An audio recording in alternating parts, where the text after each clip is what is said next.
So I like to keep things positive on this channel. But I had a recent experience, an ongoing experience with CGC, and I just had to share it with you guys because it's something maybe you could watch out for in the future.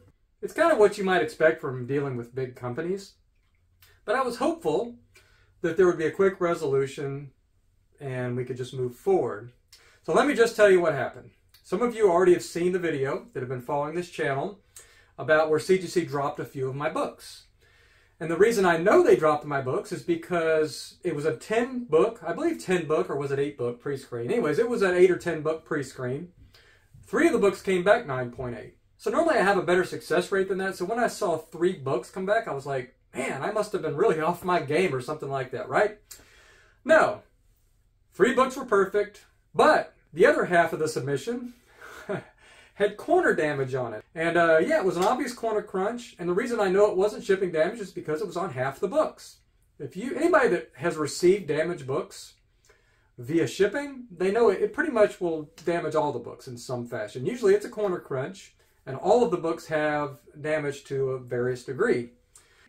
2 of them I think did not have color breaks, so I went ahead and pressed them and resubmitted them. So the other 2 were hopeless. There was color break in the corners. So I was like, man, well, what do I do? So I called CGC and I was like, you know, this is what happened. I talked to a lady named Kim. She was very apologetic. She asked if I had photos of the books before, and I said I did. She did not ask to see those, but I still have those photos. I still have them on eBay as well from where I bought them. I mean, the purchase pictures are still on there as well as the pictures I took here. So after back and forth for a couple minutes, basically, without saying directly, we take responsibility. They're like, okay, well, go ahead and send the damaged books back, and we'll see if we can't press it out for you. Well, I told her, I said, look, if they're going to be pressed, I want to be the one doing it. So I'm going to keep a couple of the books and press them myself and resubmit them. Don't worry about it.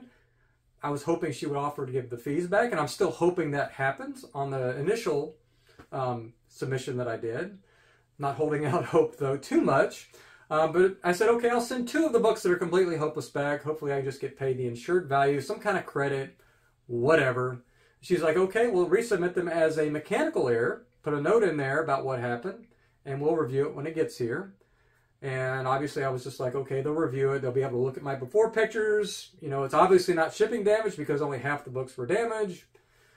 And if I was really trying to scam them or something, wouldn't I try to send all the books back? Anyway, long story short, I sent the books back. It wouldn't let me send it as a mechanical error for whatever reason.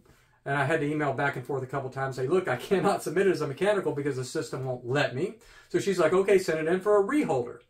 And we'll just give you those fees back when the books come in. So I did that. I sent it back as a reholder, both books. I did a note.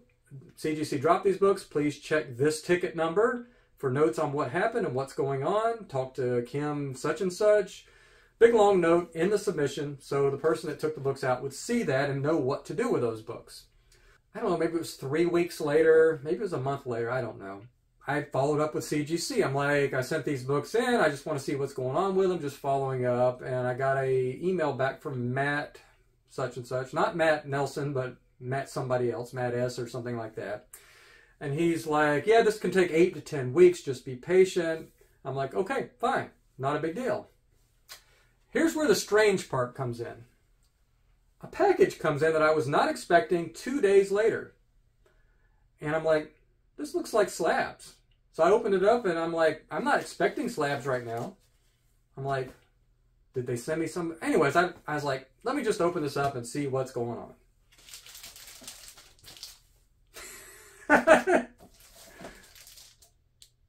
Yeah, these are the 2 books I sent back in. Funny, huh? Not funny. A big giant corner crunch. Still on the book. Look at that. This still there, hasn't been touched. No attempt at pressing. They just got the books in and graded them and sent them back to me. See right there? Now these books are probably worth more if I took them out, pressed them, and sold them as raw books, as like 9.0s or whatever the cap grade would be on these books now. to try to sell them as a 7.0 and 7.5. So yeah, I emailed Matt back again, and I was like, the books just came in. Nothing was done with them. And he starts his next email back to me saying, well, we reviewed the books and they were obviously damaged in shipping. So apparently he did not read the notes of the initial call that I had with CGC, if there were notes. And I think it's just an attempt to cover their butts. Really, I mean, what else could it be? They made a mistake. They didn't read the note when it came in. The grader, they just sent it to the grader. He graded them, sent them back to me. I don't know what's going on. I mean, there's probably several ways this could have happened. But after he said that, he said, look, well, we're sorry we sent them back and we didn't review them or didn't give you the option or whatever, you know. And he said, I'd like to offer you the option of pressing the books and reholdering them again. I'm like, they can't be 9.8s. I 9.8 pre-screened them. I don't want them as 9.6 or lower, you know. So what good is it for you to press the books? Not that I think you could do a better job than me anyway. If I want them pressed, I'm going to do it, right? So yeah, I don't want them pressing and doing, I don't want them touching them really anymore. So I emailed him back as nicely as I could and said, look, I don't want these, I don't want to resubmit these. I just want to move on from this. I'll save you the labor costs, the pressing costs, the reholdering costs, all that stuff of these books. Can I just get a credit or a partial credit for the insured value of these books? Because it's obvious you dropped the books, because if you hadn't dropped the books and it was shipping damage, all of the books would be damaged, etc., etc. And that was 5 or 6 days ago, and I still have not heard back. Actually, it was 8 days ago. So I'm about to follow up again on Monday. This is a Saturday right now. We'll follow up in 2 days, and we'll go from there. I guess I'll give you an update later on what's going on, but I just wanted to let you know, I don't know how I could have approached this differently. And it's more the principle thing. These books are worth a lot of money. Any 9.8. Okay, so we're going to move on from this regardless. And I hate to have like a semi-negative, but I mean, this is tempting me to like switch to CBCS. I mean, this is not a good experience. Not great customer service. Very nice on the phone. Emails are very nice, but they're just screwing things up where it's like an unforced error. I do exactly what you tell me. I put a note in there that's clear. If anybody opens this, they would have saw the big letters of my note. See this ticket number. This was dropped by CGC. This needs to happen, right? No. So yeah, I mean, really the right way to handle this, if I were CGC and I had a customer calling in that submitted 50 to 60 books a month and was a solid, good customer for a year and a half and had never done anything before, I'd be like rolling out the red carpet being like, God, we got to take care of this guy. Let's just pay the insured value. Send his raw books back to him if he wants that. If he wants us to press it, let's press it.